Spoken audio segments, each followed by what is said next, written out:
ॐ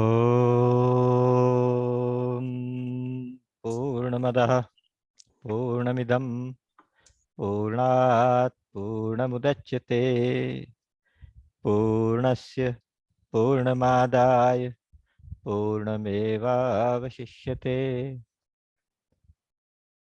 रामाय रामभद्राय रामचन्द्राय वेधसे रघुनाथाय नाथाय सीताय पतये नमः।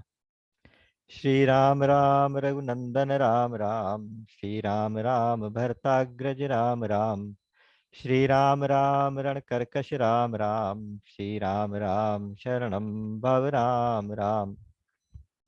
श्री रामचंद्र चरणौ मनसा स्मरामि, श्री रामचंद्र चरणौ वचसा गृणामि, श्री रामचंद्र चरणौ शिरसा नमामि, श्री रामचंद्र चरणौ शरणं प्रपद्ये। माता रामो मत्पिता रामचंद्रः, स्वामी रामो मत्सखा रामचंद्रः, सर्वस्वं मे रामचंद्रो दयालु, नान्यं जाने नैव जाने न जाने। दक्षिणे लक्ष्मणो यस्य, वामे च जनकात्मजा, पुरुतो मारुतिर्यस्य, तं वन्दे रघुनन्दनम्। लोकाभिरामं रणरङ्गधीरं, राजीवनेत्रं रघुवंशनाथं, कारुण्यरूपं करुणाकरन्तं श्रीरामचन्द्रं शरणं प्रपद्ये। मनोजवं मारुततुल्यवेगं, जितेन्द्रियं बुद्धिमतां वरिष्ठं, वातात्मजं वानरयूथमुख्यं, श्रीरामदूतं शरणं प्रपद्ये। ॐ कूजन्तं राम रामेति मधुरं मधुराक्षरम्, आरुह्य कविताशाखां वन्दे वाल्मीकिकोकिलम्। आपदामपहर्तारं दातारं सर्वसम्पदां, लोकाभिरामं श्रीरामं भूयो भूयो नमाम्यहम्। भर्जनं भवबीजानामर्जनं सुखसम्पदां, तर्जनं यमदूतानां राम रामेति गर्जनम्। रामो राजमणिः सदा विजयते, रामं रमेशं भजे। रामेणाभिहता निशाचरचमू, रामाय तस्मै नमः। रामान्नास्ति परायणं परतरं, रामस्य दासोऽस्म्यहम्। रामे चित्तलयः सदा भवतु मे, भो राम मामुद्धर। राम रामेति रामेति रमे रामे मनोरमे, सहस्रनाम तत्तुल्यं राम नाम वरानने। हा रघुनंदन प्राण प्रीते, तुम बिन जियत बहुत दिन बीते। जे दिन गए तुम ही बिनु देखे, ते बिरंचि जनु पारहि लेखे। कृपा बारिधर राम खरारी, पाहि पाहि प्रणतारतिहारी।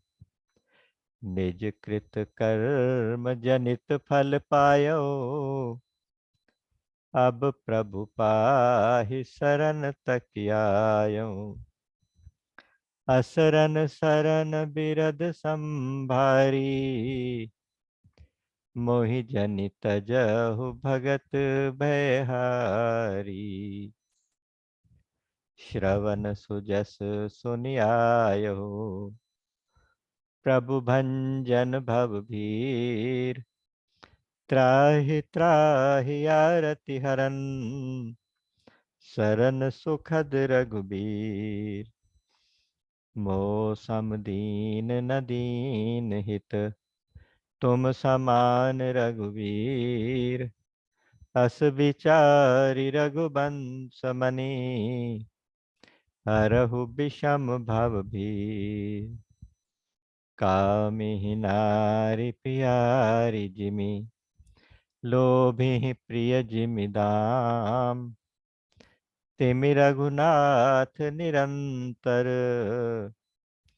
प्रिय लागहु मोहि राम। राम राम राम। प्रभु की अनंत कृपा के कारण आज एक बार हम फिर से इस सत्संग में उपस्थित हो पाए। उस कृपा के प्रति नतमस्तक होते हुए कोटि कोटि नमन। आप सबके हृदय में बैठे हुए, कण कण में बसने वाले श्री राम के चरणों में कोटि कोटि वंदन और आप सबका हार्दिक अभिनंदन। श्री रामचरितमानस परिक्रमा के इस कार्यक्रम में, जैसा कि आपको मालूम है, मुख्य मुख्य प्रसंगों को लेते हुए श्री रामचरितमानस से हम एक परिक्रमा यात्रा पर निकले हैं। हनुमान जी की कृपा से ये यात्रा चलते चलते श्रृंगवेरपुर तक पहुंच गई थी। पिछला याद दिलाने के लिए आपको बताऊं कि भगवान राम ने जब वन गमन किया तो सारे अयोध्यावासी साथ साथ पीछे पीछे लग गए। कोई भी घर रहना नहीं चाहता था, सब लोग श्री राम के साथ ही रहना चाहते थे। महाराज दशरथ ने सुमंत्र जी के हाथ एक रथ भेजा था कि आप इस रथ पे बच्चों को ले जाइए, 4 दिन वन दिखा के जब उनका जी भर जाए तो वापस ले आइए। सुमंत्र जी के रथ में श्री राम लक्ष्मण सीता थे, आगे पीछे भागते भागते लोग थे। ऐसा करके पहले दिन तमसा नदी के किनारे तक पहुंचे थे। तो वहां जब राम ने इन सब लोगों की हालत देखी तो श्री राम तो करुणामय है, उनसे रहा नहीं गया। उनको बड़ा कष्ट हुआ देख के कि मेरे कारण सब लोग इतना कष्ट पाते हैं। तो उन्होंने सुमंत्र जी से कहा कि आप रातों रात इस रथ को यहाँ से निकालो। जब लोग सो गए तो वहां से रथ को भगाया गया और कुछ ऐसी युक्ति अपनाई कि जिससे रथ के पहियों के निशान भी पता ना चले किधर से गए। तो जब सुबह सब लोग उठे तो बहुत बेचैन इधर उधर भागे दौड़े, रोने लगे कि श्री राम चले गए चले गए। तो किसी ने कहा कि वो इसलिए चले गए कि हमें कष्ट ना हो, किसी ने कहा कि इसलिए चले गए शायद हमारा कोई अपराध हो गया। तो सब लोग आपस में बातें कर रहे हैं, कारण ढूंढने की कोशिश करते हैं, लेकिन जब नहीं कुछ पता चलता तो चुपचाप वापस चले जाते हैं और या अपने अपने नियम लेके सब लोग व्रत नियम इत्यादि करते हुए भगवान राम की अवधि कंप्लीट होने की कि 14 वर्ष होंगे राम फिर आएंगे, तो इस उम्मीद में दोबारा से अयोध्या में रहने लगे। इधर पूरी रात यात्रा करते करते सुबह होते होते रथ पहुंचा गंगा किनारे। 400 कोस दूर कोई एक श्रृंगवेरपुर नाम की जगह थी, आजकल इलाहाबाद डिस्ट्रिक्ट में है वो। सिंगरौर गांव कहते हैं, सिंगरौर उस जगह का नाम है। उस जगह की खासियत ये थी कि वहां पर भगवान राम की एक बहन भी थी, इनसे बड़ी थी, शांता। तो वो अपने पति के साथ श्रृंगी ऋषि के साथ वहां रहती थी। ये वही श्रृंगी ऋषि हैं जिन्होंने यज्ञ भी कराया था, पुत्रेष्टि यज्ञ कराया था। और इसलिए भी श्रृंगवेरपुर उस जगह का नाम है। और वैसे कहते हैं कि वहाँ बहुत हिंसक जानवर रहते थे। कुछ ये जंगली कबीले थे, निषाद थे, ये लोग रहते थे। तो उन जानवरों को मार मार के इन्होंने उनके सींगों से एक बाड़ बनाई थी गांव के चारों तरफ। तो इसलिए भी सिंगरौर उसका नाम श्रृंगवेरपुर। श्रृंग का मतलब सींग होता है। और उस एरिया के अंदर अदरक की खेती भी होती है। ये वो गांव था। उस गांव का मुखिया था निषाद राज गुह। तो जैसे राम जी आके उतरे गंगा किनारे सारी रात सफर करके थक गए थे, तो उन्होंने गंगा जी में स्नान किया और फ्रेश होके जैसे संध्या आदि करके उस श्रृंगवेरपुर गांव के पास पहुंचे। जैसे ही वहां के मुखिया को, निषाद राज को पता चला कि अयोध्या के राजकुमार श्री राम लक्ष्मण सीता जी ये लोग आए हुए हैं, तो उसने तुरंत अपने सारे बंधु बांधवों को बुलाया, साथियों को बुलाया, और बहुत सारे कंदमूल, फल इत्यादि, थोड़ी बहुत भेंटें इत्यादि लेके वो तुरंत श्री राम के पास पहुंचे और जाके उनके चरणों में गिर पड़े, प्रणाम किया। तो श्री राम से उन्होंने प्रार्थना की है, बहुत सुंदर प्रार्थना वहां पर की है। उन्होंने कहा कि देव धरनि धनु धाम तुम्हारा, मैं जनु नीच सहित परिवारा, कृपा करिए पुर धारिय पाऊं, थापिय जनु सब लोग सिहाऊं।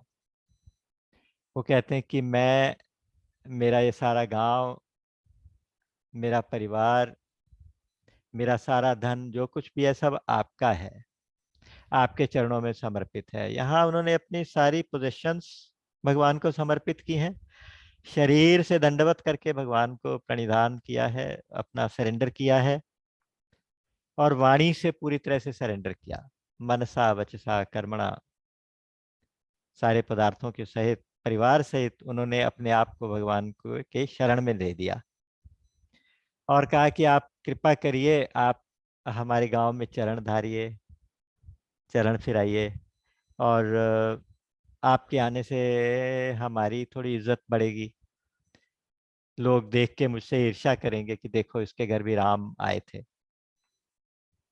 असल में ये निषाद श्री राम का बचपन का भी सखा है। ऐसा, ऐसी कथाएं आती हैं कि बचपन में ये उनके महलों में भी गया हुआ है, देखा हुआ है उसने अंदर से क्या होता है, कैसे होता है।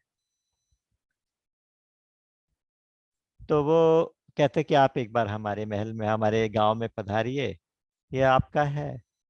तो बोले कि नहीं भैया, मुझे तो इजाजत नहीं है किसी पुर में, गांव में, नगर में जाने की, क्योंकि मैं अपने पिता की आज्ञा मान के ऐसे ऐसे आया हूं। तो उन्होंने उसको कहानी बता दी सारी। निषाद सुन के काफी दुखी हुआ, और जो लोग सुन रहे थे वो लोग आपस में बात करते हैं, ते पितु मातु कहु सखी कैसे, हे सखी ये कैसे माँ बाप हैं, जिन पठे बन बालक ऐसे, जिन्होंने ऐसे बच्चों को वन में भेज दिया रहने के लिए, कैसे माँ बाप हैं। इस तरह से बातें कर रहे हैं। तो दूसरे लोग कहते हैं कि नहीं नहीं, अच्छा हुआ, राजा ने तो बहुत अच्छा किया, तो हमारा भाग्य खुल गया, हमें इनके दर्शन मिल गए, तो उनके बहाने हमें दर्शन हुए। तो इस तरह से आपस में बातें हो रही हैं। लेकिन भगवान राम ने जब विनम्रता पूर्वक मना किया कि नहीं भैया, मैं तुम्हारी बात की कदर करता हूँ, सब समझता हूँ, लेकिन गांव में नहीं जा सकता, तब गुह ने आसपास देखा, एक बहुत सुंदर सा, कहते हैं सिंसुपा का पेड़ है, सिंसुपा। शिंशुपा शीशम को भी कहते हैं, पीपल को भी, और अशोक वृक्ष को भी कहते हैं। तो उस वृक्ष के नीचे, पता नहीं अशोक वृक्ष था या जो भी था, उसके नीचे उन्होंने कहा कि ये तो बहुत साफ सुथरी जगह है, आज राम को यहीं ठहराते हैं। तो उन्होंने जाके भगवान को जगह दिखाई। श्री राम ने वो जगह कहा ठीक है, और कुछ ने, को गुह ने, निषाद राज ने अपने हाथों से पतली पतली घास, कुशा जो होती हैं सॉफ्ट वाली, हरी हरी घास, वो लेके बिछाई, उसका एक बिस्तर बनाया, और उसके ऊपर हरे हरे पत्ते, सॉफ्ट सॉफ्ट पत्ते लगाए, और साथ में बड़े साफ साफ दोने अपने हाथों से बना के उन दोनों के अंदर स्वच्छ जल भर के रखा, और उनसे प्रार्थना की कि प्रभु आप विश्राम करें, यहीं विश्राम कर लें। अब राम जी वहां लेट गए। जब लेटे तो लक्ष्मण जी उनके जैसे हमेशा होता है, चरण सेवा कर रहे हैं, चरण दबा रहे हैं। और जब राम जी को नींद आ गई, थके हुए थे, पूरी रात के जागे हुए भी थे, नींद आ गई। अब ये थकावट की भी लीला करते हैं, जिनके केवल नाम लेने मात्र से दुनिया की थकावट दूर हो जाए। तो वो प्रभु थकावट की भी लीला करते हैं, फ्रेश होने की भी लीला करते हैं, वो सारी बातें ऐसी करते हैं कि आप देख देख के कहते हैं कि सगुण भगवान जब सगुण रूप में आते हैं तो उनके चरित्र देख देख के बहुत लोग मोहित हो जाते हैं, बहुत लोग कंफ्यूज हो जाते हैं कि ये क्या हो रहा है।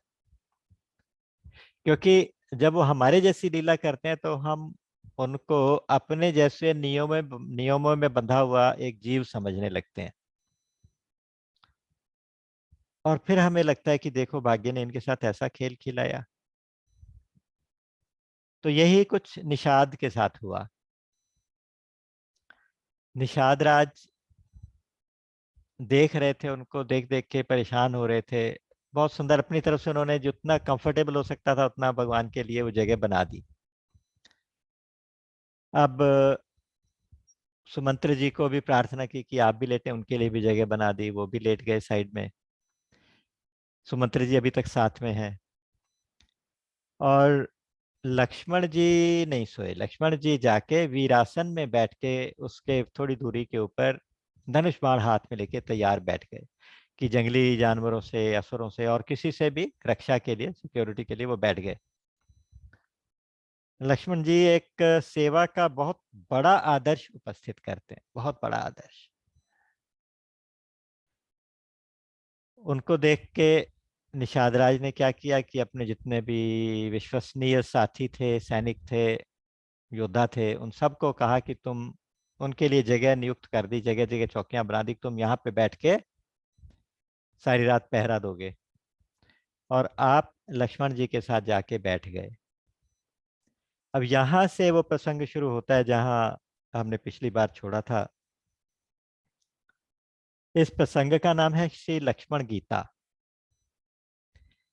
निषाद राज ने जब श्री राम को देखा तो उनकी आंखों में आंसू आ रहे हैं।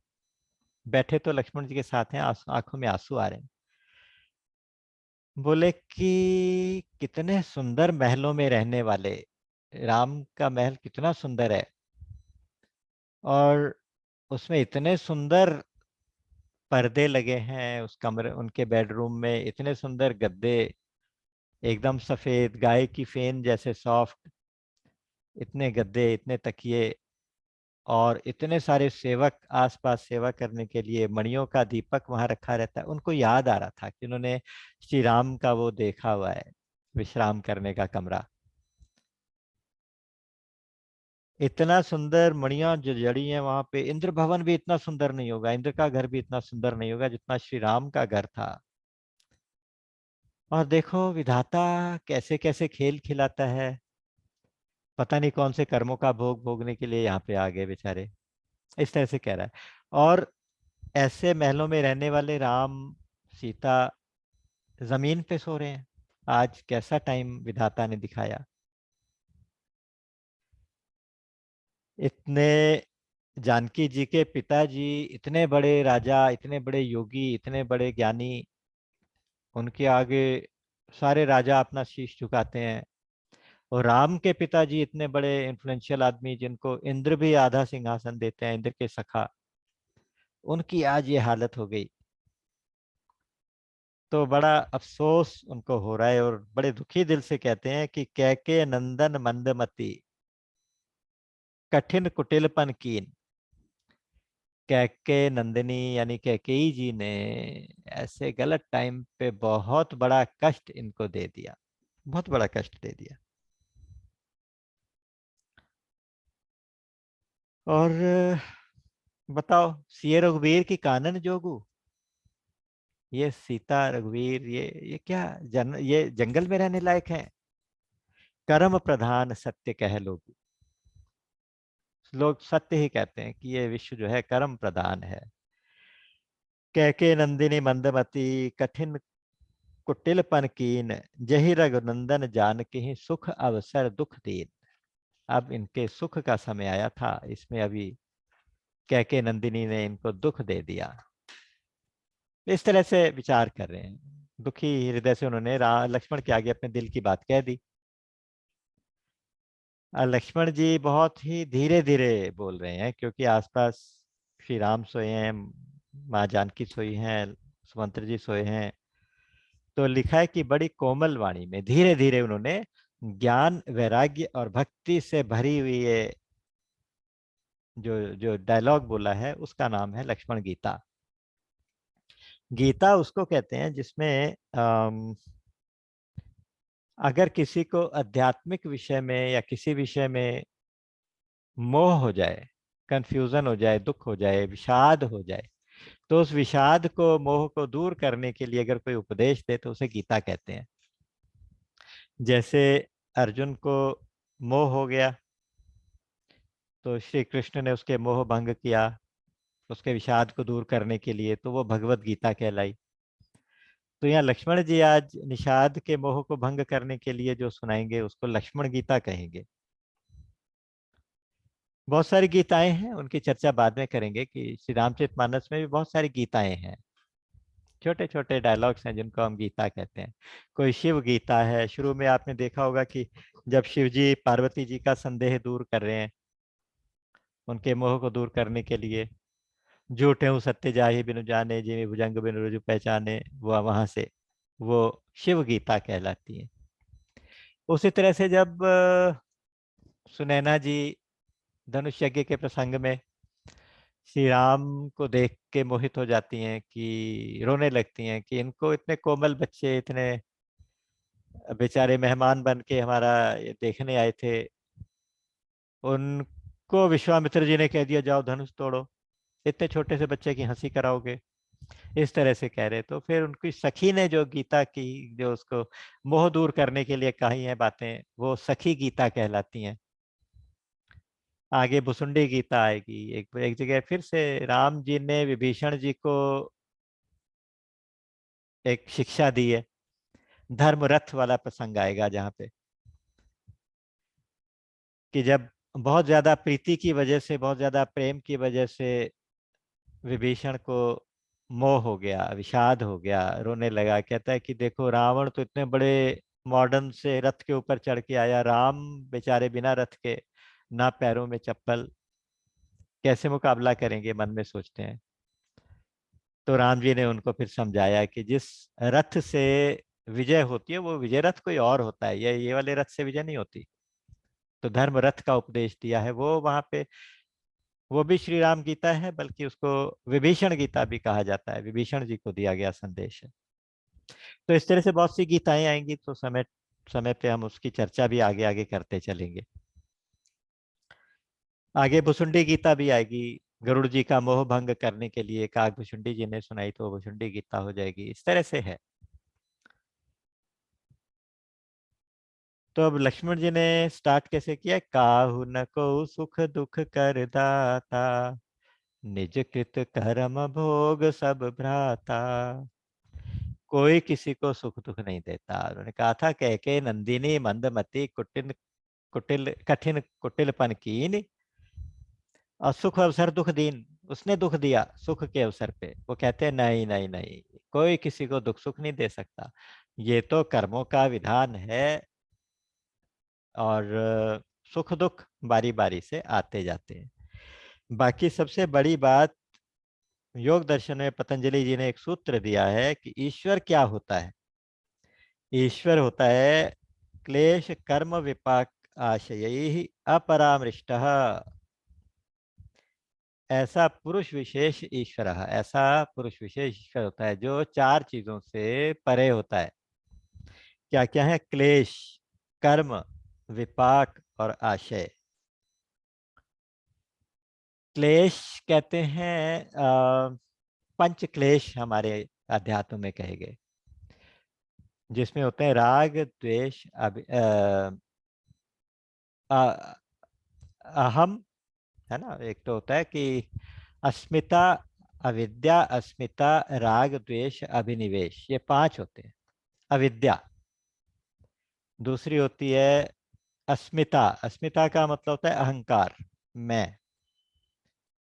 राग, द्वेष और अभिनिवेश अर्थात मृत्यु का भय, जीने की इच्छा, मृत्यु का भय। ये पांच चीजें इन, और एक है आशय, क्लेश हो गया, क्लेश हो गया, कर्म हो गया। कर्म का सिद्धांत भगवान पे नहीं लगता, ये पंच क्लेश भगवान के ऊपर नहीं लगते, लागू नहीं होते, और कर्म का सिद्धांत भगवान पे लागू नहीं होता। कर्म विपाक, विपाक का मतलब होता है कि जो कर्म हमें फल देने के लिए तैयार हो गए, पक गए। जैसे कहते हैं हमारे प्रारब्ध में अब ये ऐसा समय आ गया, अब ऐसा आ गया। भगवान का कोई प्रारब्ध नहीं होता, वो तो लोगों का प्रारब्ध मिटोने की भी ताकत रखते हैं।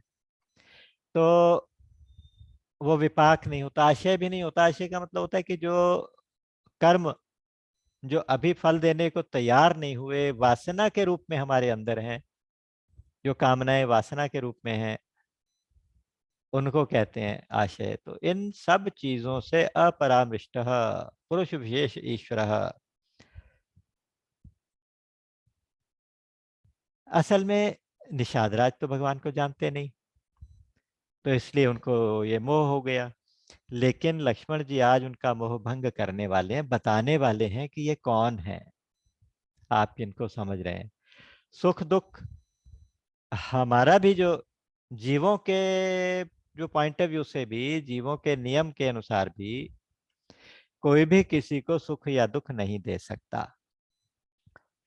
क्योंकि अगर आप सुख और दुख की परिभाषा समझें तो सुख कहते हैं कि अगर मेरी मर्जी हो गई तो सुख, मर्जी ना हुई तो दुख। इतनी सी परिभाषा सुख और दुख की है। किसी शिष्य ने जाके अपने गुरुजी से कहा कि गुरुजी मैं सुखी होना चाहता हूँ, ऐसा कुछ कीजिए कि मेरे दुख दूर हो जाएं। तो उन्होंने कहा कि अच्छा तुम अपने दुख दूर करना चाहते हो? बोले हाँ। तो बोले कि जब तक जो कुछ तुम्हारे पास है, जो कुछ तुम्हारे पास है, अगर तुम उसको छोड़ के कुछ और चाहते हो, तब तक तुम कभी सुखी नहीं हो सकते। तो कहने का मतलब है कि कामना, केवल कामना ही दुख है, दुख की जड़ कामना है। तो इनडायरेक्टली आप ये कह सकते हैं कामना ही दुख है, कुछ भी चाहना ही दुख है। कामना कहाँ होती है? जहाँ अपूर्णता होती है वहां कामना होती है। जहाँ सब कुछ पूर्ण नहीं है वहां पे कामना है ना? तो उसके पूर्णता के लिए कामना होती है। जो सच्चिदानंद ब्रह्म श्री राम है वो तो परिपूर्ण ब्रह्म है, तो उनके अंदर कामना नहीं है। कामना नहीं है तो दुख भी नहीं है। जीवों के अंदर भी जो दुख हो रहा है ना, राम का तो वहां तो नियम ही अलग चलेगा, वहां तो नियम ये वाले चलेंगे नहीं। लेकिन अगर जीवों की दृष्टि से भी देखा जाए तो काहू ना कहू सुख दुख कर दाता, कोई भी किसी को सुख दुख दे नहीं सकता। अगर दुख या सुख कहीं से भी कुछ मिलेगा तो वो अपनी कामना के कारण ही मिलेगा। कामना पूरी हुई तो सुख, नहीं हुई तो दुख। तो इसलिए किसने सुख या दुख दिया? खुद ने। अभाव से कभी दुख नहीं होता, अभाव से दुख नहीं होता। अभाव को दूर करने की कामना के लिए दुख होता है। ये बहुत ध्यान देने वाली बात है। सुखस्य दुखस्य न कोपि दाता परो ददाति इति कुबुद्धिरेषा अहम करोमीति वृथाभिमानः स्वकर्म सूत्रे ग्रथितो हि लोकः। हमारे शास्त्र बिल्कुल चिल्ला चिल्ला के ये बात बार बार कहते हैं। सुख दुख का कोई दाता नहीं होता, कोई दूसरा किसी को सुख या दुख नहीं दे सकता। हम कहते हैं हम बहुत सुखी हैं, हम कहते हैं हम बहुत दुखी हैं, तो केवल हमने अपनी कामनाओं पे लगाम लगा लिया है तो सुखी हैं, कामनाओं को बढ़ा लिया है तो दुखी हैं। चाहे हम दुनिया में सबसे ज्यादा अमीर इंसान हो, सबसे ज्यादा बाहर से देखने में ऐसा लगता हो कि इनके पास सब कुछ है, उसके बावजूद भी हम दुखी हो सकते हैं, क्योंकि और की इच्छा हो जाएगी, और की इच्छा हो जाएगी, है ना? जब 100 होते हैं तो 1000 की इच्छा, 1000 होते हैं तो लाख की इच्छा, लाख होते हैं तो करोड़ की इच्छा, अरब खरब की इच्छा, फिर पृथ्वीपति होने की इच्छा, फिर स्वर्ग पाताल का राज्य करने की इच्छा।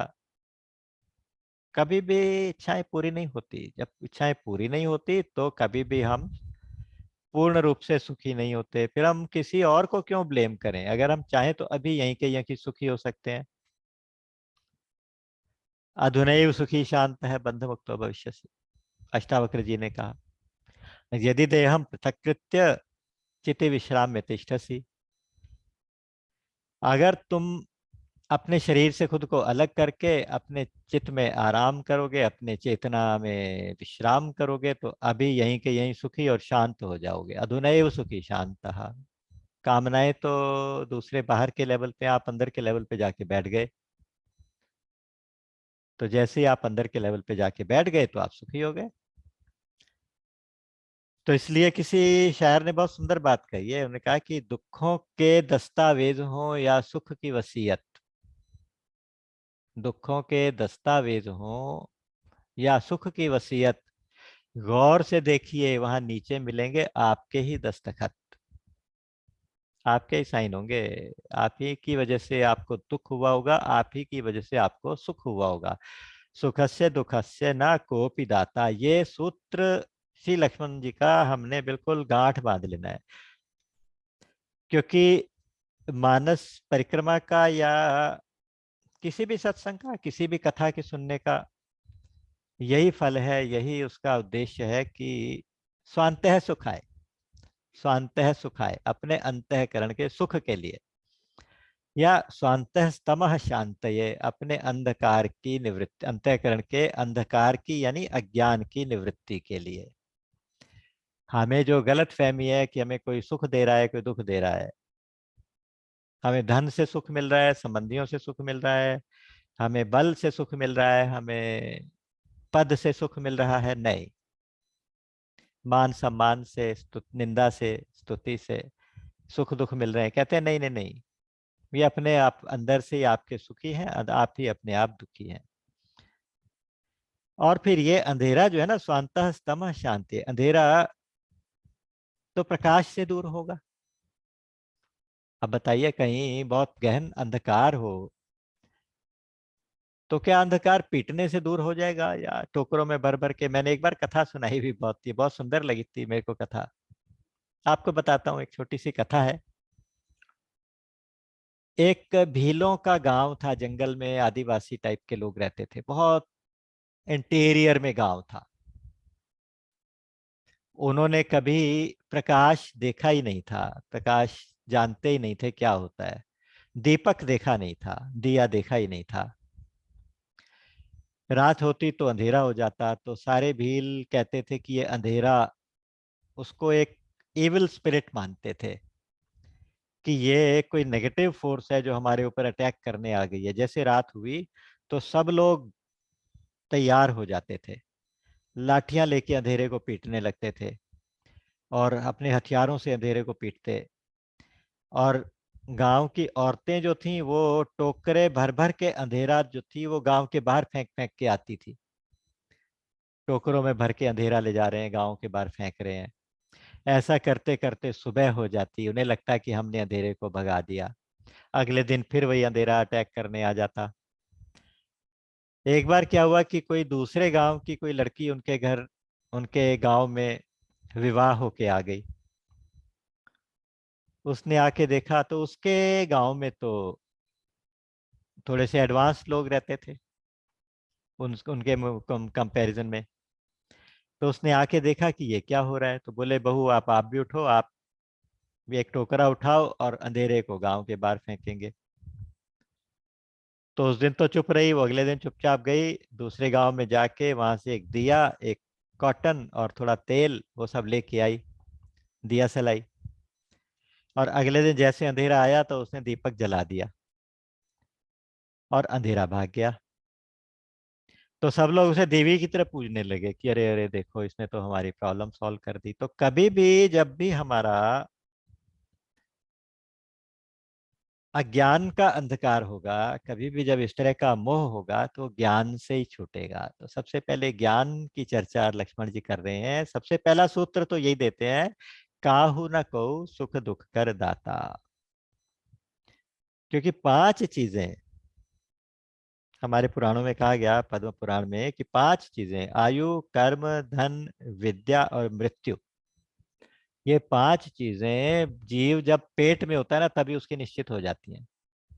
कितनी आयु जीतेगा, जिएगा, कितनी विद्या प्राप्त करेगा, कैसे कर्म करेगा, और इस तरह से 5 चीजें, और मृत्यु कब होगी। तो ये 5 चीजें प्रारब्ध से हैं। प्रारब्ध या तो भजन से मिटता है या तो प्रभु की कृपा से मिटता है। तो इसलिए कहा गया कि सुखम वा यदि वा दुखम स्वकर्म वशगो नरः यद यद यथागतम तत् तत् भुक्त्वा स्वस्थ मना भवेत्। सुख हो या दुख हो, सबको चुपचाप सहन करते जाओ, क्योंकि ये जैसे जैसे आए वैसे वैसे उसको सामना करो, क्योंकि ये सब अपने कर्मों का ही फल होते हैं, किसी और के दिए हुए नहीं होते। तो इस प्रकार हमारे कहा कि एक निचकृत कर्म भोग सब भ्राता। ये सुन के निषाद राज को लगा होगा कि ये अपने कर्मों का फल भोग रहे हैं फिर भगवान। असल में भगवान पे तो ये सूत्र लगता ही नहीं है। उन्होंने कहा कि चाहे संयोग हो, वियोग हो, भोग मिले, बुरा अच्छा, ये जितने भी शत्रु मित्र उदासीन, ये सारे सारे भ्रम के फंदे हैं। योग वियोग भोग बल बल मंदा, ये सब कुछ जितनी भी चीजें हैं ना, संयोग हो गया, वियोग हो गया, भोग हो गए, अच्छा बुरा हो गया, शत्रु मित्र उदासीन, ये सब चीजें केवल भ्रम का फंदा है। जितना भी कुछ आप देखते हैं, लक्ष्मण जी बहुत सुंदर एक सूत्र दे रहे हैं कि जीवन है, मृत्यु है, जितना ये संसार है, संपत्ति विपत्ति कर्म काल पृथ्वी धन नगर स्वर्ग नरक, जितना कुछ है ना, देखिए सुनिए गुनिए मन माही, मोह मूल परमार्थ नाही। ये सत्य नहीं है, ये केवल मोह है। बाद में श्री राम जब लक्ष्मण जी को उपदेश देंगे, एक वो भी गीता आएगी, तो वहां भी पंचवटी में, तो वहां भी ये गीता इस तरह की बात लक्ष्मण जी को समझाई जाएगी कि गो गोचर जह लगी मन जाई सो सब माया जानहु भाई। जितने तक हमारी इंद्रियां पहुंच सकती हैं, जितने तक हमारा मन बुद्धि चित्त पहुंच सकता है, वहां तक सब कुछ ये माया है। माया का मतलब होता है जो नहीं है लेकिन दिखाई दे, उसको माया कहते हैं। या जो है और दिखाई ना दे, और जो है नहीं और फिर भी दिखाई दे, दोनों तरह का जो इल्यूजन है इसको माया कहते हैं। कोई चीज यहाँ नहीं है फिर भी दिखाई दे रही है। ये संसार वास्तविकता नहीं है फिर भी दिखाई दे रहा है, ये माया है। और जो चीज है वो दिखाई नहीं दे रही। है सो सुंदर है सदा, नहीं सो सुंदर नाही, नहीं तो प्रगट देखिए, है सो दिखे नाही। है तत्व जो है ये परमात्म तत्व है, परमात्मा, वो तो हमेशा सुंदर है, हमेशा कल्याणकारी है। और जो नहीं तत्व है ये संसार है, ये हमेशा से असुंदर है। लेकिन दिखाई तो ये वाला देता है, जो नहीं है वो तो दिखाई देता है, जो है वो दिखाई नहीं देता। ये भगवान की माया है, ये भगवान की माया है। जैसे हम सो जाते हैं और नींद में सपना देखते हैं, सपना देखते समय हमें ऐसा लगता है कि ये सच्ची बात है, हमारे साथ हो रहा है, सारा वही अनुभव करते हैं। दुख होता है तो रोने भी लगते हैं सपने में, अच्छा लगता है तो हंसने भी लगते हैं, प्रसन्न भी होते हैं, दुखी भी होते हैं। तो जिस तरह से निद्रा के प्रभाव में सपना होता है, स्वप्न जगत निद्रा के प्रभाव में, उसी तरह से माया के प्रभाव में ये दृश्य जगत होता है। मैं इसको बहुत और क्लियर करूं थोड़ा सा, कि ये जो जगत है तो ये भी सपना, लेकिन ये माया के प्रभाव में हुआ है, दिखाई दे रहा है, असली एक्सपीरियंस हो रहे हैं। लेकिन जब माया से छुटकारा मिलता है, माया की नींद से जाग जाते हैं, तो फिर ये दुख नहीं देता, ना सुख देता है।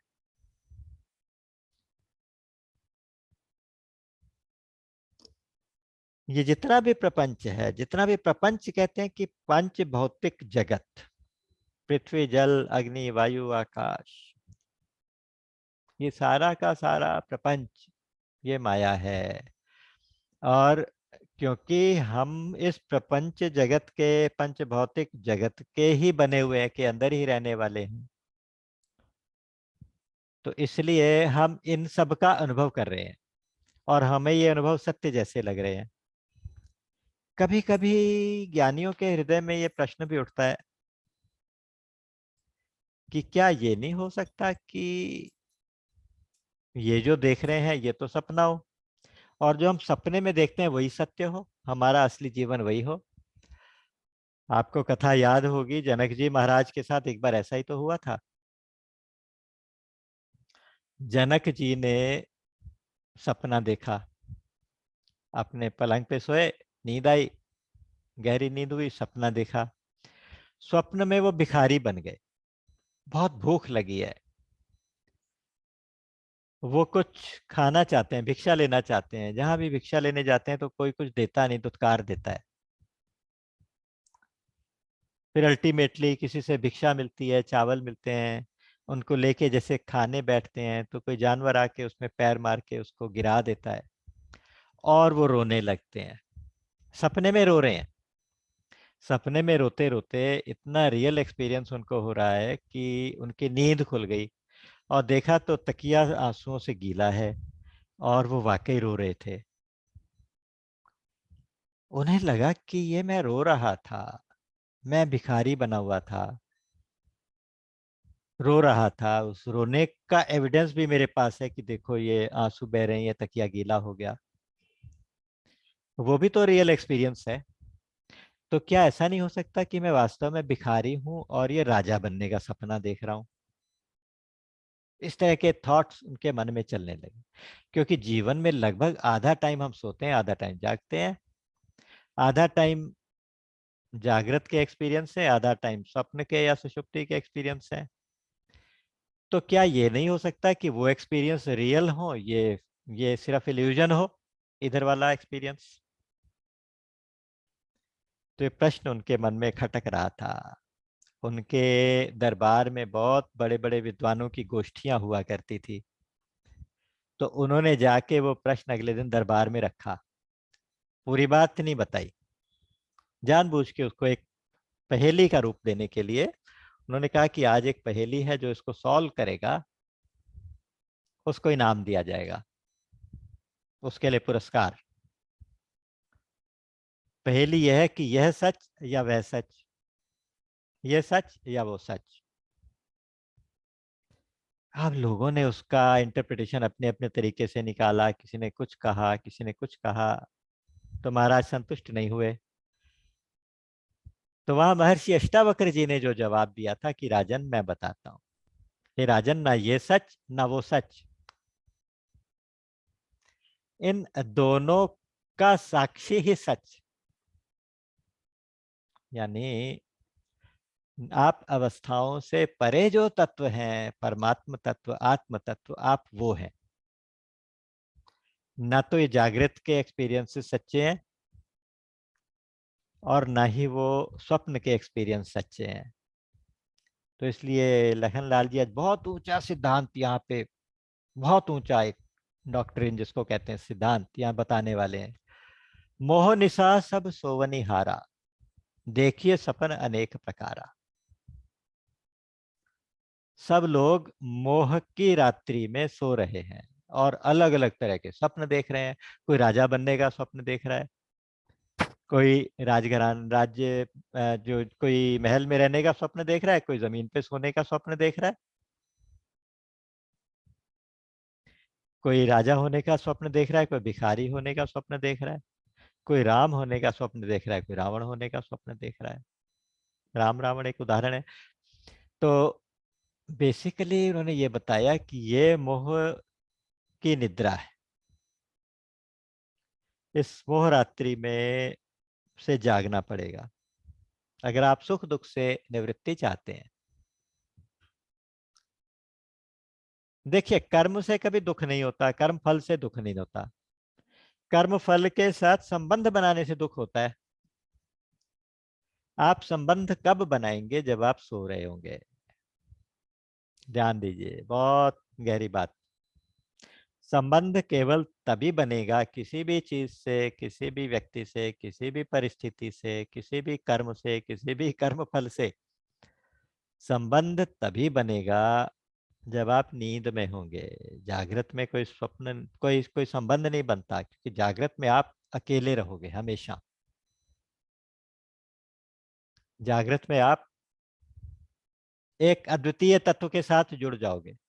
जहां अद्वितीय होगा, जो अद्वितीय का मतलब दूसरा नहीं है, जहां द्वितीय है ही नहीं, तो उस जगह पे आप जब पहुंच जाते हैं अपने आत्मा के लेवल पे, परमात्मा के साथ एक होके, जब यहाँ से ये मोह की निद्रा समाप्त होती है, तो उस समय कोई संबंध नहीं रहते। जब कोई संबंध नहीं होते, तो कर्म फल के साथ संबंध ना होने से दुख भी नहीं होता, सुख भी नहीं होता।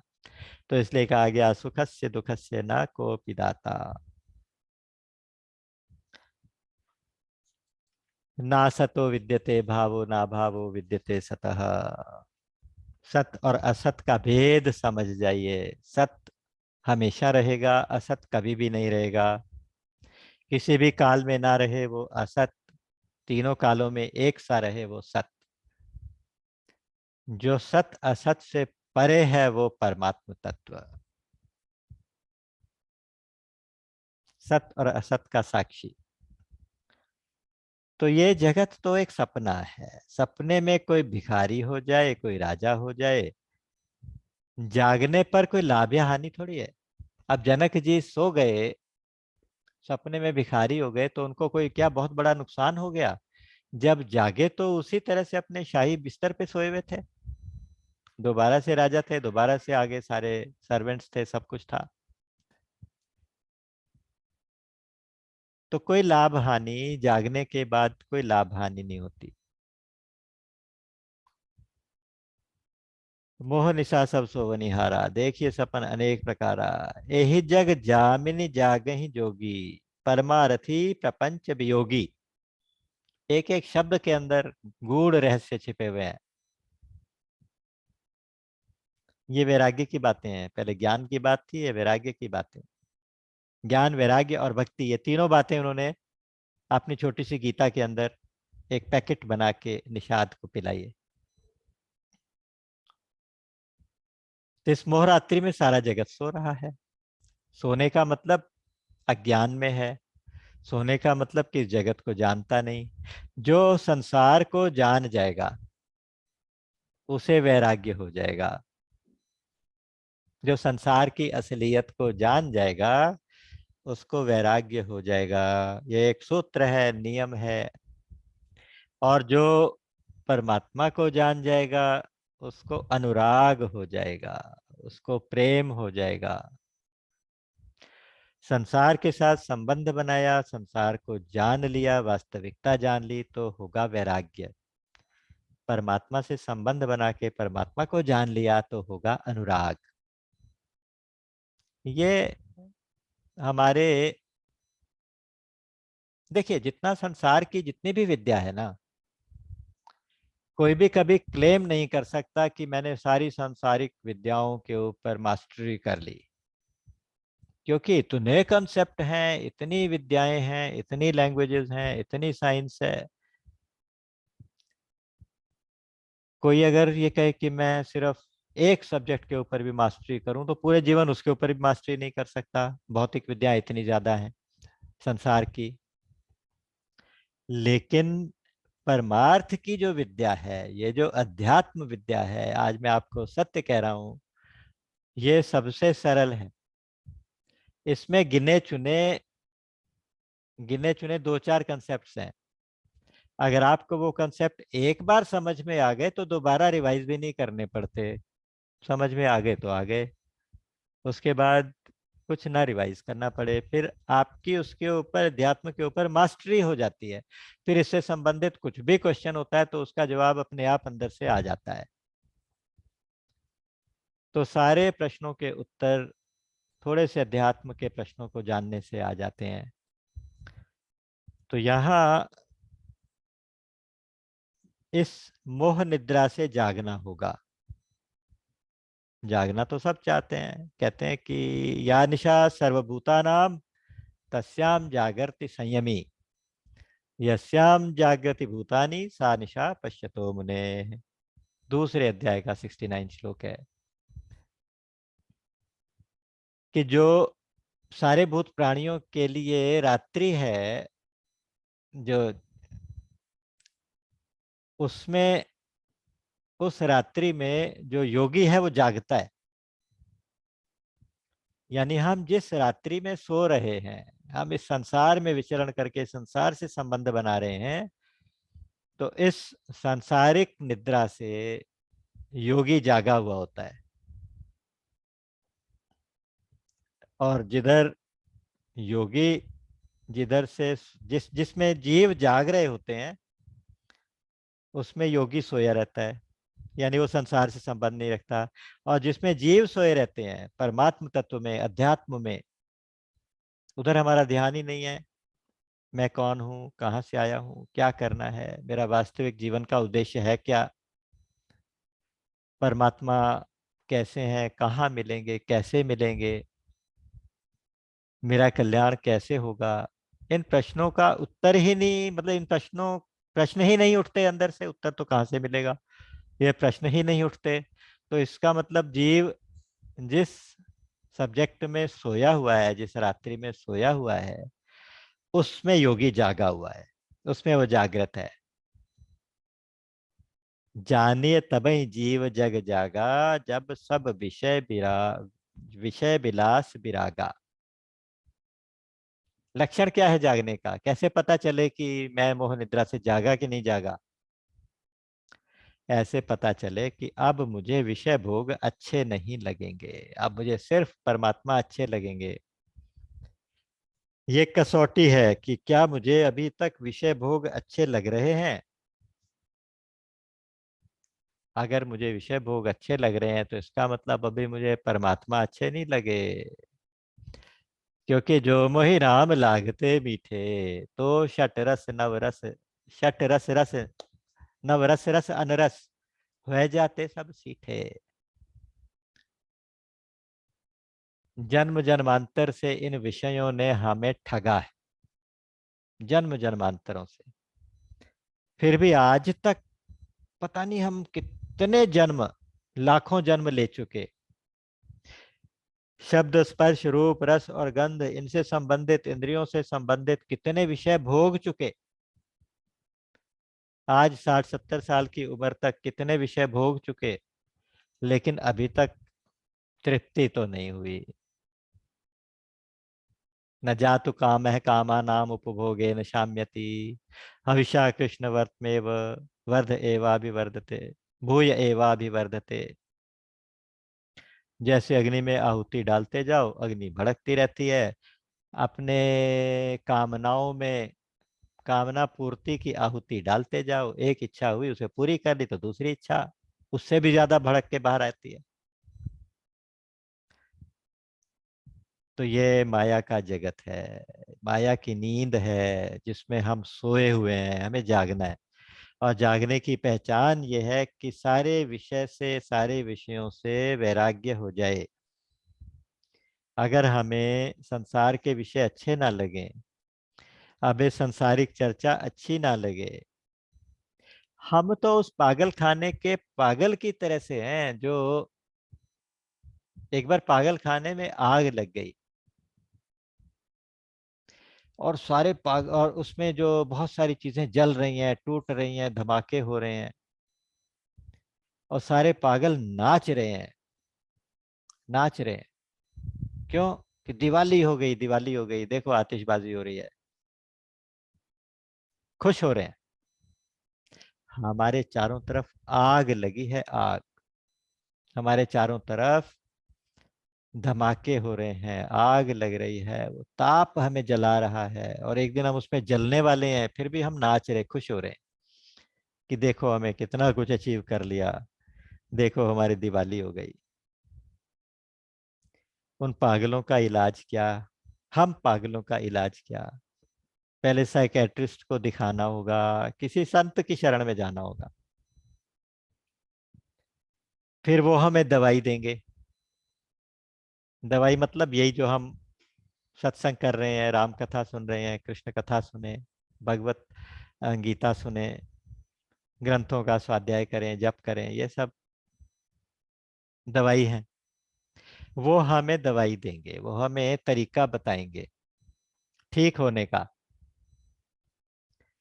अगर उसको लेके एक तरफ रख दिया तो भी ठीक नहीं होंगे, उसको खाना भी पड़ेगा।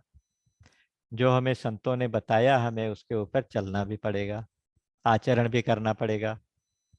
जब ये सब होगा तो हमें पता चलेगा कि जिस आग को देखकर हम खुश हो रहे थे वो हमें जलाने वाली थी, हम उससे बचने की कोशिश करेंगे।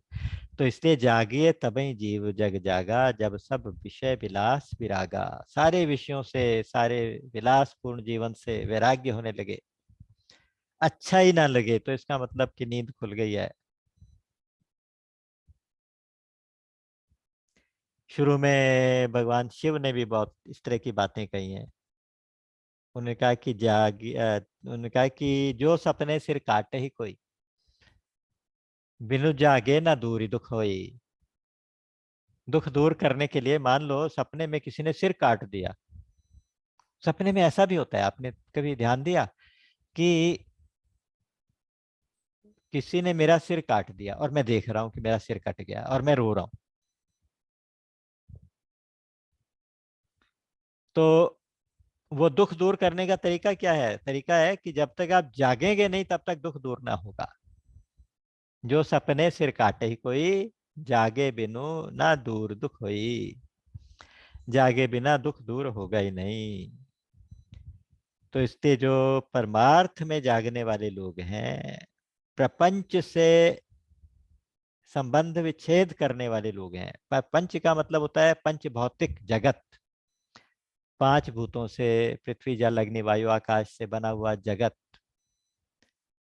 यही जग जामिनी जागहि जोगी। योगी जो है इस संसार रूपी रात्रि में जागते हैं। कैसे हैं वो लोग? परमार्थी प्रपंच वियोगी, परमार्थी प्रपंच वियोगी। जानिए तबहि जीव जग जागा, जब सब विषय विलास विरागा। अगर संसार अच्छा ना लगे, केवल मन करे कि बस इससे विड्रॉ करके थोड़ा सा भजन कर लो, भगवान का नाम जप लो।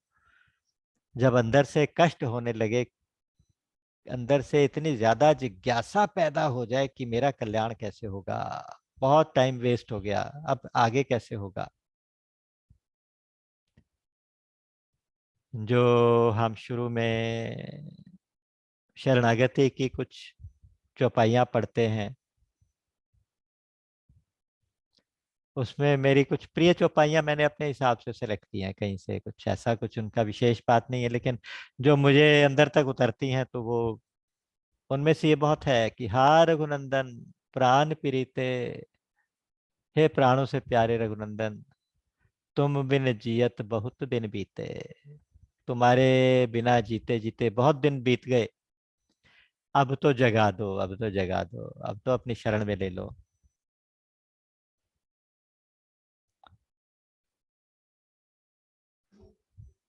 एक सेठ जी किसी साधु को मिलने गए।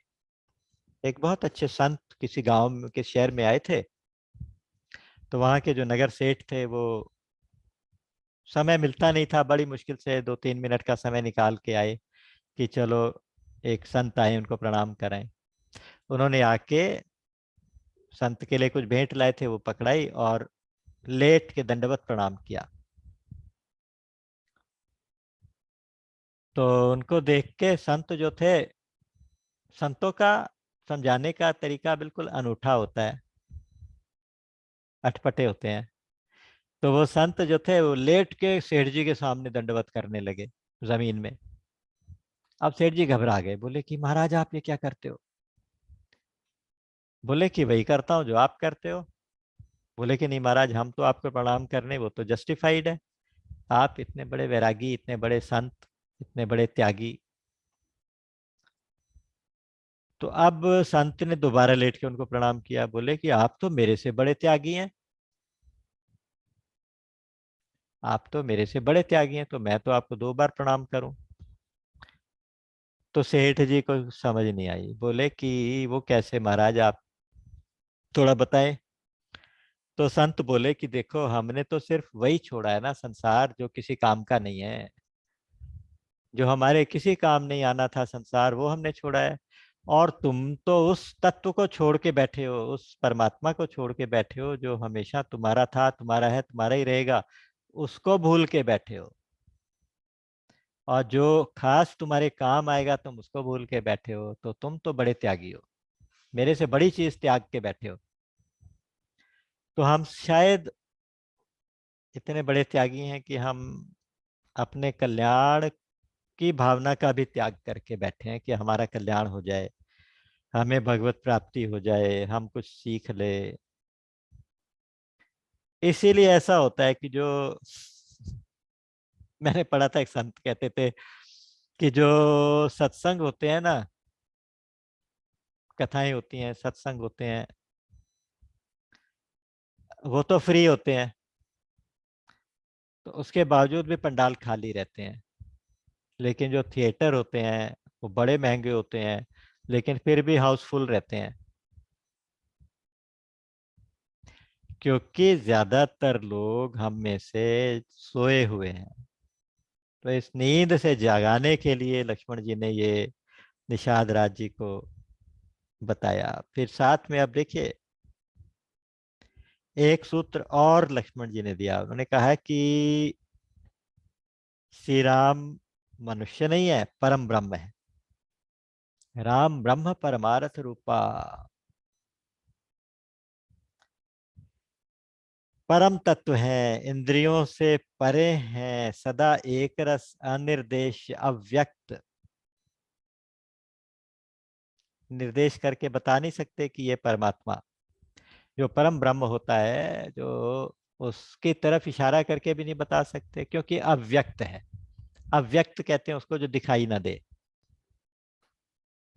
तो वास्तव में राम को तुम देख रहे हो, ये कह रहे हो कि इनको कर्मों का फल मिल रहा है, कैकेयी ने दुख दे दिया। तो सुनो निषाद राज भैया कि राम ब्रह्म है, राम मनुष्य नहीं है। ये तो मनुष्य का शरीर धारण करके विप्रधेनु सुर संत हित, भगत भूमि भू सुर सुरभि, सुरहित लागी कृपाल, करत चरित। 5 चीजें यहाँ पे बताई। उन्होंने कहा कि भगत भूमि भूसुर सुरभि और सुर, इनके लिए, मतलब अपने भक्तों के लिए, पृथ्वी का भार उतारने के लिए, ब्राह्मणों के लिए, गाय के लिए, इन सब के लिए, और देवताओं के लिए, इन सब के लिए कृपालु भगवान शरीर धारण करके आए हैं और नर चरित्र कर रहे हैं, मनुष्य की लीला कर रहे हैं। तो इनको देख के तो मोहित मत हो। इसीलिए देखिए वाल्मीकि जी ने क्या कहा, वाल्मीकि जो पहचानते हैं तो वो जागे हुए लोग हैं, वो पहचानते हैं। वाल्मीकि जी आश्रम में जाएंगे तो वो क्या कहेंगे, चिदानंद में देह तुम्हारी। अरे तुम्हारा शरीर दिखाई दे रहा है, लेकिन ये भी चिदानंदमय है, ये भी सच्चिदानंद है। ये शरीर कोई पंच भौतिक शरीर नहीं है, ये भी चिदानंदमय है। विगत विकार जान अधिकारी, अधिकारी लोग जानते हैं बस। लेकिन ये तुम्हारी जो देह है ये भी चिदानंदमय है। भगवान के साथ जो कुछ भी होता है, भगवान के पास जो आभूषण होते हैं, जो अस्त्र शस्त्र होते हैं, जो वस्त्र होते हैं, जो जिनको हम जड़ कहते हैं, वो चीजें, वो भी चेतन होती हैं, वो भी चेतन होती हैं। तभी तो जब भगवान राम अपनी मुद्रिका हनुमान जी के हाथ भेजते हैं, तो जानकी जी उस मुद्रिका से बात करती हैं। जानकी जी उस मुद्रिका से बात करती हैं।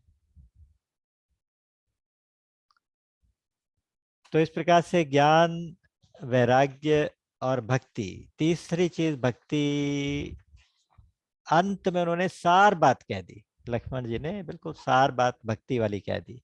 उन्होंने कह दिया कि सखा समुझे समुझे अस परिहरि मोहू, सिय रघुवीर चरण रत हो। तुम ये सारी बातें जो मैंने तुम्हें कही हैं, ये समझ के अपना मोह छोड़ दो और केवल श्री सीताराम के चरणों के भक्त बन जाओ, चरणों की शरण हो जाओ, उनमें प्रीति बढ़ाओ, प्रेम बढ़ाओ, चरणों में प्रेम बढ़ाओ। सिय रघुवीर चरण रत हो। शंकर भगवान ने क्या कहा? उमा कहूं मैं अनुभव अपना, सत्य हरि भजन जगत सब सपना। सारा संसार क्या सपना है, तो सत्य क्या है? अगर ये सारा सपना है तो सत्य क्या है? सत्य हरि भजन, बस। और ये कोई शास्त्रों को का उदाहरण नहीं दे रहे भगवान शिव, तो शास्त्र की बात नहीं कर रहे। वो कह रहे हैं कि उमा कहूं मैं अनुभव अपना, निज अनुभव अब कहूं। निज अनुभव, निज अनुभव जहां जहां जिस जिसने बताया तो अपने जीवन का सार रख के दे दिया। तो भगवान शंकर का ये था।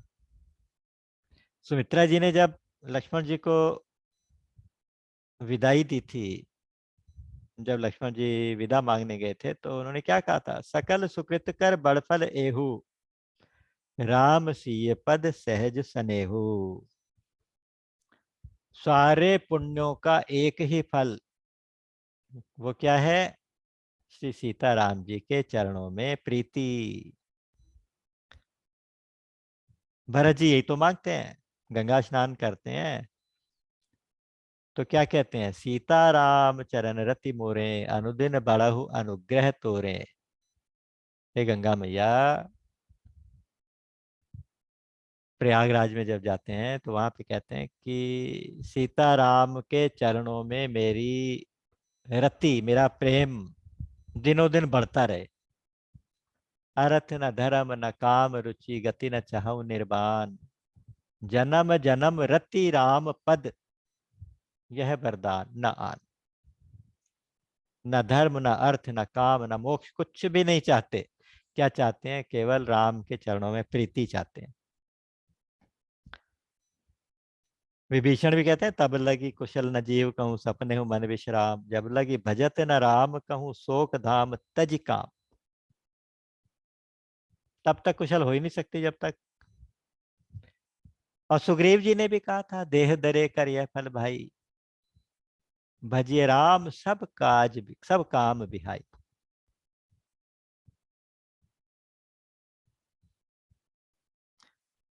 कितने उदाहरण गिनाए जाएं, कितने गिनाए जाएं। वशिष्ठ जी ने कह दिया, भुषुंडी जी ने, बिल्कुल लास्ट में जब उत्तरकांड में कथाएं समाप्त हो रही हैं, इतने सारे साधनों के नाम ले लेके अंत में कह दिया कि सब कर फल रघुनायक।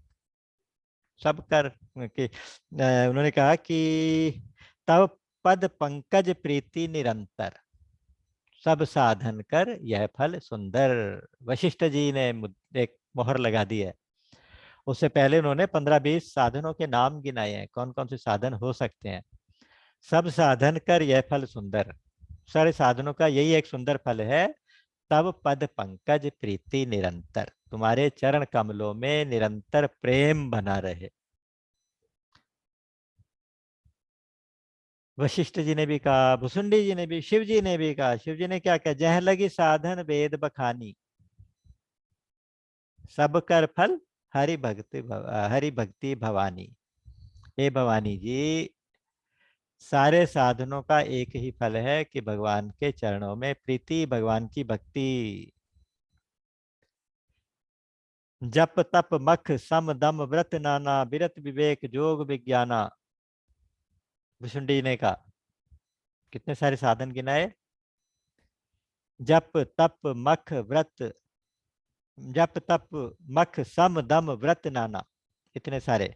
और विरति विवेक जोग विज्ञाना सब कर फल रघुपति पद प्रीति। सब कर फल रघुपति पद प्रेमा तेहि बिन कऊ न पावई क्षेमा। तो एक सूत्र भगवान सूत्र श्री लक्ष्मण जी ने, जीवों के आचार्य हैं लखनलाल जी, उन्होंने इतनी सुंदर जीवों के लिए गीता दी है। इनकी तो एक एक लाइन पढ़ने लायक है। हालांकि हमारा ये कार्यक्रम परिक्रमा के रूप में है, परिक्रमा का मेन हमने सोचा था कि बस टच करते हुए, बाहर से प्रणाम करते हुए प्रसंगों को आगे बढ़ाते, लेकिन ये कुछ प्रसंग वाकई डूब जाने लायक हैं। हमें जल्दी भी क्या है, किसी भी एक प्रसंग से, किसी भी एक डायलॉग से, किसी भी एक घटना से अगर इस संसार रूपी निद्रा से जाग गए तो राम कथा सुनने का फल मिल गया। ये दोनों चीजें साथ साथ अपने आप हो जाती हैं कि वैराग्य भी हो जाता है संसार से और राम के चरणों में प्रीति भी हो जाती है। राम कैसे हैं? सकल विकार रहित गत भेदा, कहीं नित नेति रूप ही बेदा। लक्ष्मण जी कह रहे हैं कैसे हैं राम? विगत विकार, निर्विकार हैं, उनमें कोई विकार नहीं है ना। विकार क्या होते हैं? काम क्रोध लोभ मोह मद मत्सर, ये विकार होते हैं, षड विकार। और गत भेदा, उनमें भेद भी कोई नहीं है। भेद स्वजातीय विजातीय स्वगत, कई तरह के भेद होते हैं, डिटेल ना जाओ। तो कहने का मतलब है कि सब में एक रस रहने वाले श्री राम, सब में एक रस रहने वाला ब्रह्म, वासुदेव है सर्वम। और वेद भी जिसका निरूपण करते करते नेति नेति कह देते हैं। वेद तो अल्टीमेट ज्ञान है ना, अल्टीमेट ज्ञान जो है वो भी कह देता है नहीं नहीं, उसका वर्णन नहीं हो सकता, वो ऐसा भी नहीं है, वो ऐसा भी नहीं है, वो ऐसा भी नहीं। नेति नेति नेति नेति, इतना ही नहीं, इतना ही नहीं, इतना ही नहीं। ब्रह्म का मतलब वो सुख दुख से परे हैं। तुम ये सोचो कि कैकेयी ने इनको दुख दे दिया तो गलत। निर्विकार हैं, परमार्थ स्वरूप हैं, तो इसका मतलब वो कर्म बंधन से परे हैं। कर्म बंधन की अपने कर्मों का फल भोग रहे हैं, नहीं, ये नहीं हो सकता। अविगत हैं, अविगत का मतलब इंद्रियों से परे हैं, अव्यक्त हैं, उनका अनुभव नहीं हो सकता। मन समेत यही जान न बानी, मन भी नहीं जानता, वाणी भी नहीं जान सकती, उसको वर्णन नहीं कर सकती। अलख है, अनूप है। अलख का मतलब दिखाई नहीं दे, दिखाई ना दे का मतलब इन नेत्रों से तो दिखाई देता ही नहीं, खैर जो उसका असल तत्व है वो इन नेत्रों से नहीं देख सकते, लेकिन मन से, बुद्धि से, इंद्रियों से, अंतःकरण से दिखाई नहीं दे सकता, सुनाई नहीं दे सकता, और उससे अनुभव भी नहीं कर सकते।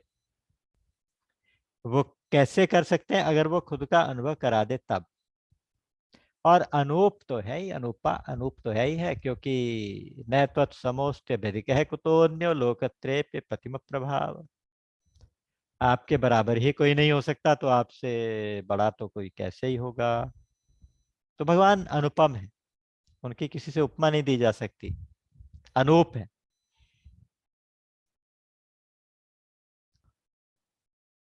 तो आज अभी 5-7 मिनट हैं, तो यहाँ से थोड़ा सा और आगे निकाल लेते हैं। अब क्या हुआ कि सुबह हो गई,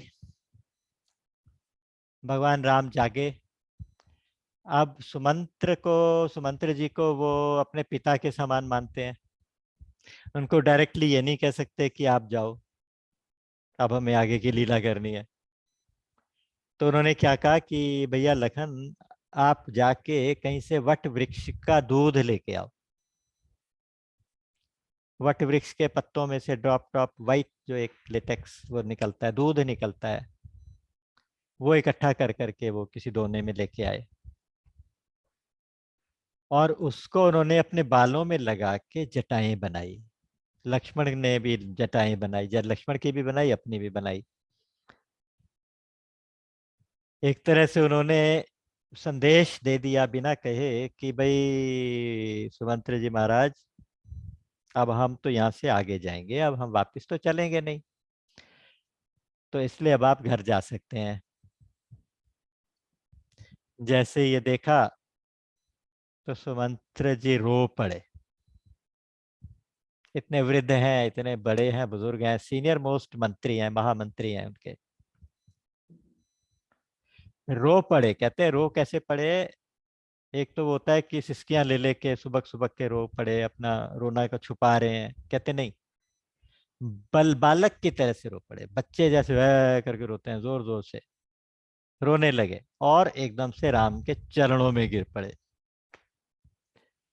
बोले कि हे राम, तुमने मुझे महाराज का संदेशा देने का मौका ही नहीं दिया। तो बोले कि कहिए महाराज, क्या संदेशा था। तो उन्होंने कहा कि मुझे उन्होंने संदेश दिया था, आदेश दिया था कि 4 दिन तक तुम साथ रहना और फिर बच्चों को वन दिखा के वापस ले आना। जब वहां देख के इनका जी भर जाए तो उनको वापस ले आना। तो राम जी बोले कि आप तो बड़े धर्म के ज्ञाता कहलाते हैं, इतना बड़ा आपने धर्म के ऊपर तो रिसर्च की है, फिर आप कैसी बात कर सकते हो। आपने ही तो हमें शिवी की, दधीची की, हरिश्चंद्र की कहानियां सुनाई हैं, जिन्होंने सत्य के ऊपर चलने के लिए इतने इतने कष्ट उठाए, अपने जीवन को भी जोखिम में डाला। धर्म ना दूसर सत्य समाना, सत्य के समान तो दूसरा धर्म ही नहीं होता, आपने हमें बताया है। और आगम निगम पुराण बखाना, आगम निगम पुराण सब में यही तो वेदों में, शास्त्रों में यही बात लिखी है कि सत्य से बड़ा कोई धर्म नहीं होता। और उसके ऊपर चलने के लिए आज हमें मौका मिल गया, पिता की आज्ञा पालन कर रहे हैं, सत्य के ऊपर चल रहे हैं। तो इतने बड़े धर्म के रास्ते पर हम चले हैं और आप हमें यहाँ से लौटाने की बात करते हो। आप महाराज से कहना कि हमारी चिंता मत करें, हमारी चिंता ना करें। तो आप उनको ये संदेश देना। जैसे राम जी बोले ना कि हमारी चिंता ना करना, तो हमारे लखन लाल जी थोड़े उग्र स्वभाव के हैं, उनको गुस्सा आ गया, क्योंकि ये संदेश उनको अच्छा नहीं लगा।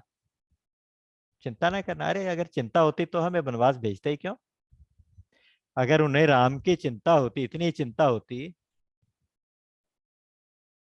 तो उन्हें 14 साल के लिए देश निकाला क्यों देते। तब तो उन्होंने पत्नी के कहने में आके हमें बाहर निकाल दिया, और अब कह रहे कि 4 दिन बाद वापस ले आना। अब हमें कैसे पता चले कि हमें 4 दिन वाला ऑर्डर फॉलो करना है कि 14 साल वाला ऑर्डर फॉलो करना है। इस तरह की कुछ बातें, कुछ कड़वी बातें। हमारे गोस्वामी जी ना इस तरह की बातों को टाल जाते हैं, जहां थोड़ा सा कंट्रोवर्शियल पॉइंट हो तो उसको टाल जाते हैं। वहां कहते हैं कि लखन लाल जी ने कुछ कठोर वचन बोले। क्या बोले, आप कल्पना कर लो, आप कल्पना कर लो। हालांकि वो पहले कह चुके थे, वहां पे बिल्कुल स्पष्ट कह दिया था। लखन लाल जी का सिद्धांत जीवन का ये है कि गुरु पितु मातु ना जानू काहू, कहूँ सत्य नाथ कहूँ, गुरु पितु मातु न जानू काहू, कहूँ स्वभाव नाथ पतियाहू, मोरे सबई एक तुम स्वामी, दीन बंधु उर अंतर जामी। आप मुझ पे विश्वास करना है स्वामी, हे राम, हे भैया, आप मेरे स्वामी हैं, मैं सेवक हूँ। मैं आपके अलावा और किसी को जानता ही नहीं, ना माँ को, ना बाप को, ना गुरु को, ना किसी को। गुरु पितु मातु न जानू काहू, इतना बड़ा समर्पण है। तो इसलिए जब कभी उनको श्री राम के साथ होता हुआ अन्याय दिखाई दे, श्री राम के चेहरे पे थोड़ी सी चिंता की रेखा दिखाई दे, तो लक्ष्मण तो मरने मारने को तैयार हो जाते हैं। तो यहाँ उन्होंने कुछ कठोर वचन बोले हैं। और राम जी ने एकदम से उनको मना किया कि नहीं नहीं, ऐसा नहीं कहते, पिताजी के लिए ऐसा नहीं कहते। और उधर सुमंत्र जी को अपनी शपथ दिलाई कि आपको मेरी सौगंध, आप पिताजी से जाके ना ये सारी बात मत कहना, ये सारा संदेश आप पिताजी से मत कहना लक्ष्मण वाला। तो लक्ष्मण को तो अब क्या ही समझाते, तो सुमंत्र जी सीधे सीता जी को समझाने लगे। उनको कहने लगे कि बेटी, मेरे को महाराज दशरथ ने कहा था कि जानकी जी बहुत सुकुमारी हैं, बहुत कोमल हैं, आप उनसे प्रार्थना करना कि वो वापस आ जाएं, आप मेरे साथ वापस चलिए।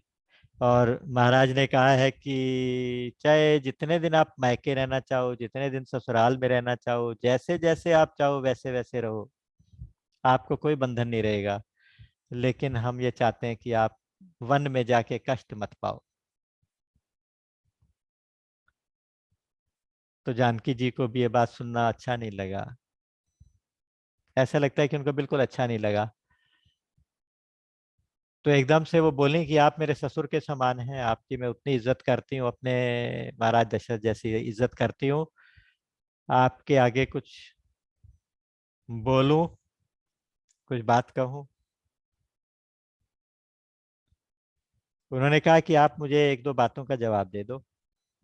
क्या सूर्य की चमक सूर्य को छोड़ सकती है? क्या चंद्रमा की चांदनी चांद को छोड़ सकती है? क्या मनुष्य की छाया उसके शरीर को छोड़ सकती है? अगर ऐसा कुछ भी संभव हो तो मैं आपके साथ चलने को तैयार हूं। और रही जहां तक वन में कष्ट पाने की बात, अपने संबंधियों के बीच में रहने की बात, तो आप सुन लो कि मैंने ऐसा वैभव, ऐसा विलास बहुत देखा, बहुत देख लिया। मेरे पिताजी के घर में क्या कम वैभव था? मेरे पिताजी सारे राजाओं के मुकुटमणि होते थे, उनके आगे सब लोग उनके उनके चरणों से सिर लगाते थे, बड़े बड़े राजा। और मेरे ससुर इतने बड़े चक्रवर्ती सम्राट, इंद्र के सखा, जिनका इंद्र भी इतना आदर करें, अपने मदद के लिए इंद्र भी बुलाते। तो मुझे वैभव की बात बता रहे हो कि मैं अब उस भोगों में जाके जीऊं? और आप क्या समझते हो कि मैं इतनी सुकुमारी हूं, और ये क्या ये राम वन में जाने लायक थे? आप ये सुन लीजिए कि पति के बिना सारे नाते मेरे लिए व्यर्थ हैं। जितने भी रिश्ते हैं ना, सब इनकी वजह से थे, अब ये इनको आपने घर से निकाल दिया तो मैं घर में रह के क्या करूं? जंगल के रास्ते कठिन हो जैसे हो, पर्वत हो, पहाड़ हो, यहाँ के पशु पक्षी जानवर, यहाँ के कोल किरात भील बनवासी, ये जितने भी लोग हैं, अब ये मेरा परिवार है। अब मैं इनमें अपना स्वभाव से सुखी रहूंगी, आप चिंता मत करो, मैं इनके साथ ही सुखी रहूंगी।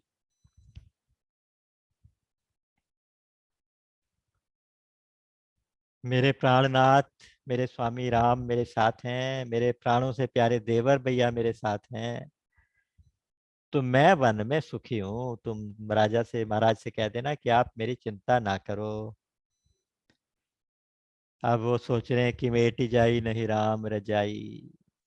राम की मर्जी को कौन मेट सकता है? राम ने चाहा है कि अब वन जाना है तो जाना है, अब उसको कौन मेट सकता है, कौन मिटा सकता है? वाल्मीकि रामायण के सुमंत्र जी तो यहाँ पे रोते रोते कह रहे हैं कि इस हे राम, मुझे अपने साथ ले चलो, क्योंकि मैं अब उस पापिन कैकेयी के अधीन होके नहीं रहना चाहता। हम सब लोग, प्रजा भी पापिन कैकेयी के अधीन हो जाएगी, और प्रजा तो अपने प्राणों का भी त्याग करने को तैयार है। और अगर राम तुम मुझे नहीं ले जाओगे तो मैं यहीं पे अपने रथ समेत अग्नि में प्रवेश कर जाऊंगा। यहाँ पे वो आत्महत्या करने की बात कह रहे हैं वाल्मीकि रामायण। लेकिन हमारे मानस के सुमंत्र जी और थोड़ा मर्यादित हैं, वो ऐसे वैसा नहीं कहते, बस भगवान की इच्छा समझ के लौट जाते हैं, लौटने की कोशिश करते हैं। लेकिन जैसे अपने रथ को हाँकने लगते हैं ना, तो उस रथ के घोड़ों की हालत, रथ की हालत देख के निषाद राज और उनके जितने भी साथी थे सब रो पड़े, उनका रोना निकल आया। वह कहते हैं, रथ हाँ केव है राम तन, हेरी हेरी ही नाही। जब रथ हाँकते हैं ना तो उनके जो घोड़े हैं, रथ के घोड़े, वो राम की तरफ घूम घूम के देखते हैं तो हिनहिनाते हैं, हिनहिनाते हैं राम को देख देख के कि राम हमें छोड़ के कहाँ जा रहे हो, हमें कहाँ वापस भेज रहे हो। जहाँ घोड़ों की ये हालत है, जहाँ जानवरों की ये हालत है, तो मनुष्य क्या करेंगे, कल्पना कीजिए। देख निषाद विषाद बस धुन शीस पछताही। सिर धुन धुन के, माथा पीट पीट के पछता रहे हैं कि क्या हो रहा है। एक और प्रसंग थोड़े उसके बाद आता है। जब राम वन चले गए तो पीछे माता कौशल्या का बहुत बुरा हाल रहता है, बहुत बुरा, बहुत वियोग में इतनी बुरा हाल होता है। गीतावली में बहुत सारे ऐसे प्रसंग आएंगे, आप देखिएगा तो आपको बहुत आनंद आएगा। गीतावली जरूर पढ़िए, कवितावली जरूर पढ़िए, तो उसको रामचरितमानस के साथ मिलान कर करके चलिएगा। वहां वो कहते हैं कि राघव एक बार फिर आवो, राघव एक बार वापिस लौट आओ। मैं ये नहीं कहती कि तुम यहाँ आके रह जाना। एबर बाजी बिलो की आपने बहुरौ बनहि सिधावो, राघव एक बार फिर आवो। अपने घोड़ों की हालत देख जाओ, जिन घोड़ों को तुमने, जो तुम्हारे फेवरेट घोड़े थे, ना तो वो अब घास चरते हैं, ना पानी पीते हैं, दुबले हो गए हैं। केवल दक्षिण की तरफ मुंह कर करके, जिधर से तुम गए थे ना उधर की तरफ मुंह कर करके हिनहिनाते रहते हैं, रोते रहते हैं, आंखों में आंसू आते रहते हैं। घोड़ों की हालत देखो। हालांकि भरत इनकी बहुत संभाल करता है, लेकिन ये घोड़े मानते नहीं। एक बार अपने घोड़ों को देखने ही आ जा राघव, एक बार आ जा, एक बार आके देख जाओ। बहुत सुंदर सुंदर इतने इतने मार्मिक प्रसंग हैं। ऐसे गीतावली में कहता है कि मायरी मोहे को ना समझावे। कौशल्या जी ना दिन रात रोती रहती है। सखियां पूछती हैं कि अब थोड़ा सब्र करो, समय बीत जाएगा, कोई बात नहीं। कहते हैं कि मायरी मोहे को ना समझावे, राम गमन साचो किधो सपने, मन पर तीति न आवे। मुझे एक बार को ये तो बता दो कि राम का वन गमन जो है, वन जाना, ये सच्चा था या सपना था, सच था या सपना था। अभी तक मुझे ये कोई समझा नहीं पाया कि वाकई राम चले गए क्या। लगे ही रहत मोरे नैनन आगे, राम लखन अरु सीता, तदपि मिटती न दाह या उर्की, विधि जो भय विपरीता। विधाता ही विपरीत हो गया। क्यों? क्योंकि दिन हो या रात हो, मेरे आंखों के सामने लगातार राम लक्ष्मण सीता दिखाई देते रहते हैं। जब वो दिखाई दे रहे हैं तो फिर उनका वन गमन क्या था? वन तो वो गए नहीं, वो तो कहीं गए नहीं, यही है। अगर अच्छा, अगर यही है तो फिर मेरे हृदय की जलन क्यों नहीं दूर होती? अगर वो यही है तो मेरा दुख दूर क्यों नहीं होता? और अगर वो नहीं है तो मेरे प्राण बाकी कैसे हैं? प्राण कैसे बच गए? दुख न रहे रघुपति ही बिलोकत, और तनु न रहे बिनु देखे। अगर मैं उनको, अगर मुझे नहीं दिखाई देते तो मेरा शरीर ना रहता, और अगर दिखाई देते हैं तो दुख न रहता। तो मुझे दुख भी है और शरीर भी साथ में है अभी मेरे। तो मेरे साथ क्या हो रहा है, मुझे कोई बताओ। करत ना प्राण पयान सुनो सखी, ये प्राण छूटते भी तो नहीं। उलझ ही पड़ी यही लेखे, बस इसी उलझन में पड़ी रहती हूँ। ये सुन के सारी रानियां रो पड़ती है, जितने भी साथी उसके सारी रानियां रो पड़ती है। तो वहां विरह से, राम के विरह से ये हाल है। सुमंत्र जी दुखी हृदय से वापस जाना चाहते हैं, लेकिन उनके घोड़े चल नहीं रहे, साथ नहीं दे रहे। उनको आगे बढ़ाने की कोशिश करते हैं, घोड़े आगे नहीं बढ़ते। तो आज सुमंत्र जी को इसी मौके पे छोड़ के, समय के मर्यादा को देखते हुए, मेरे तो मन नहीं भरता, मेरा मन करता है कि और समय बढ़ता जाए, लेकिन समय की मर्यादा निभानी पड़ेगी। तो इसलिए हम आज यहीं पे इस कथा को विराम दे देंगे, और अगली बार फिर सुमंत्र जी के साथ अयोध्या भी चलेंगे, और राम जी के साथ केवट के साथ जाके नाव भी पार करेंगे। बहुत सुंदर सुंदर प्रसंग आने वाले हैं। तो इसलिए मैं चाहता हूँ कि ज्यादा से ज्यादा लोग इसका फायदा उठाएं, ज्यादा से ज्यादा लोग आमंत्रित हैं। बाकी जिसको ठाकुर जी बुलाएंगे, जिसको मेरे हनुमान जी महाराज बुलाएंगे, वही आ पाएगा।